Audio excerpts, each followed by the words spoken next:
नमस्कार दोस्तों, मैं अनमोल कुमार फिर से आपके लिए एक वीडियो लेकर आया हूँ संविधान पर।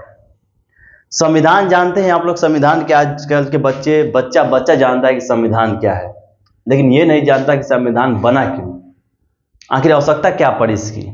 तो चलिए इस वीडियो को हम शुरुआत करते हैं दोस्तों बिना देर किए हुए। ठीक है, वीडियो को शुरुआत करते हैं बिना देर किए हुए। देखिए, हम लोग को पता है कि भारत पर कई शक्तियां राज की। ठीक है, जैसे में अंग्रेज है 200 साल राज किए। ठीक है, और उनके ही नियम कानून चलने लगे भारत पर।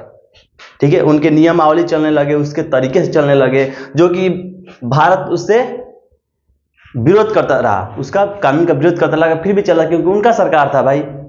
ठीक है, तो जब देश आजाद हुआ 1947 में, तो हमारे जो नेता थे वो सब सोच में पड़े कि भाई अब हम देश को चलाए कैसे।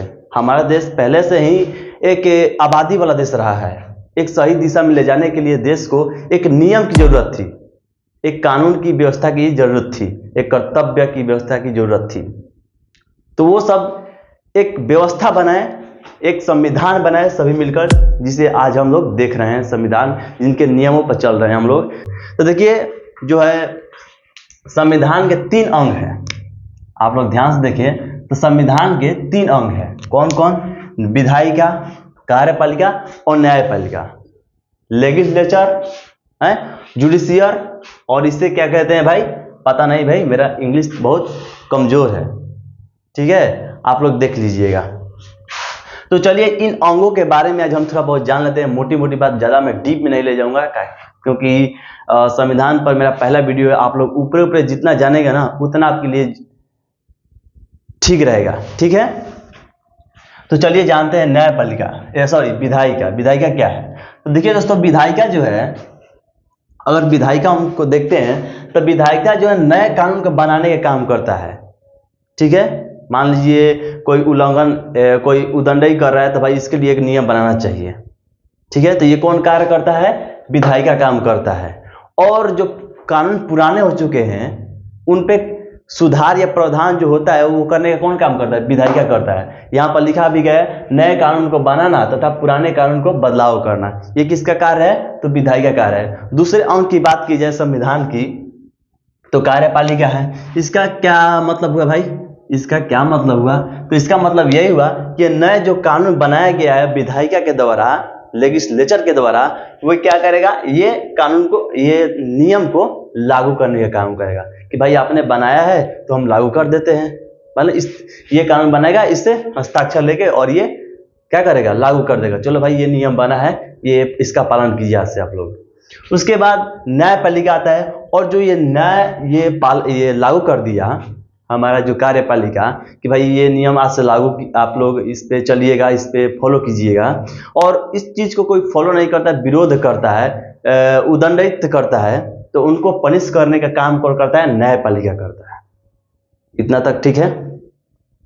आप मान लीजिए कोई कानून चल रहा है, अब भाई उसका मान लीजिए अब कह रहा है कि भाई 40 की स्पीड से चलना है, और आप लीजिए 60 के 80 की स्पीड में ले जा रहे हैं, तो भाई तो वो तो फॉलो नहीं कर रहे आप नियम कानून, तो वो दंड देगा कौन? न्यायपालिका।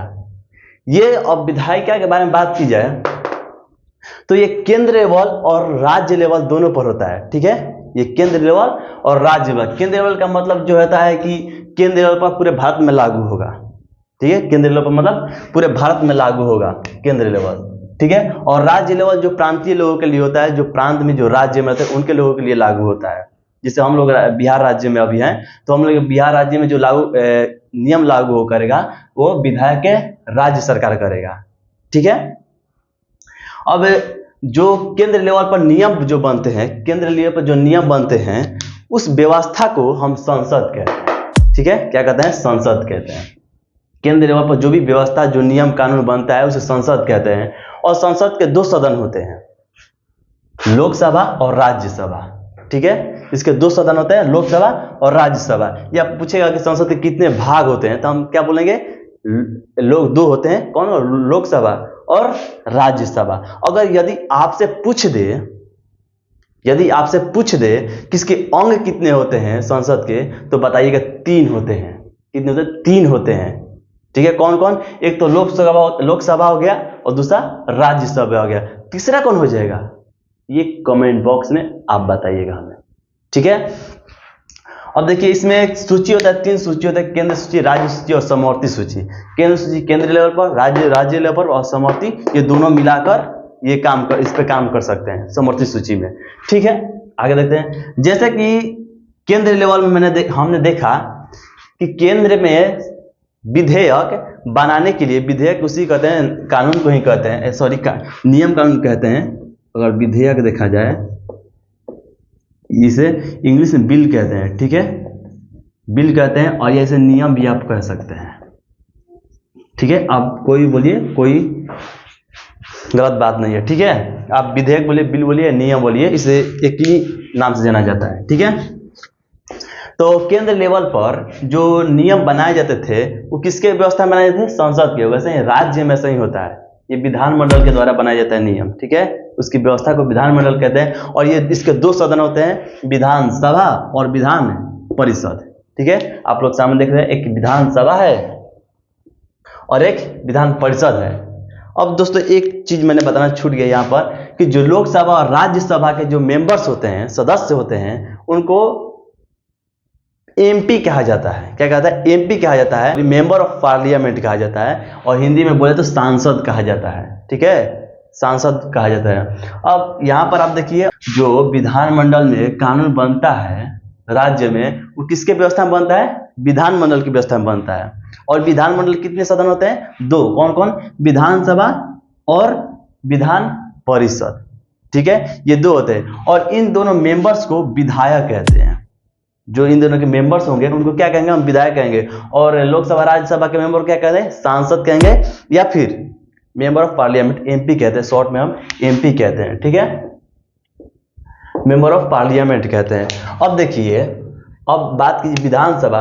विधानसभा लगभग हर राज्य में होता है और होना भी चाहिए, ठीक है। और बात कीजिए विधान परिषद की, विधान परिषद की बात की जाए तो ये कुछ ही राज्यों में है, ठीक है, कुछ ही राज्यों में है। और इसका जो संवैधानिक अनुच्छेद जो है 169 में इसका उल्लेख किया गया है कि कोई भी राज्य विधान परिषद बना सकता है या समाप्त कर सकता है। ये कौन बनाता है? 169 अनुच्छेद बताता है, ठीक है।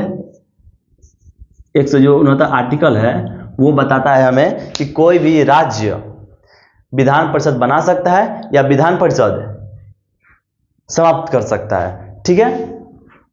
विधान परिषद लगभग 6 राज्य में है। कौन कौन से विधान परिषद? अगर 6 राज्य में कौन कौन से? आंध्र प्रदेश, कर्नाटक, तेलंगाना, बिहार, यूपी। छठा जो है हो जाएगा महाराष्ट्र। ये 6 राज्यों में विधान परिषद है, ठीक है, ये 6 राज्यों में ही है, ठीक है। इसको मैं मिटा लेता हूं।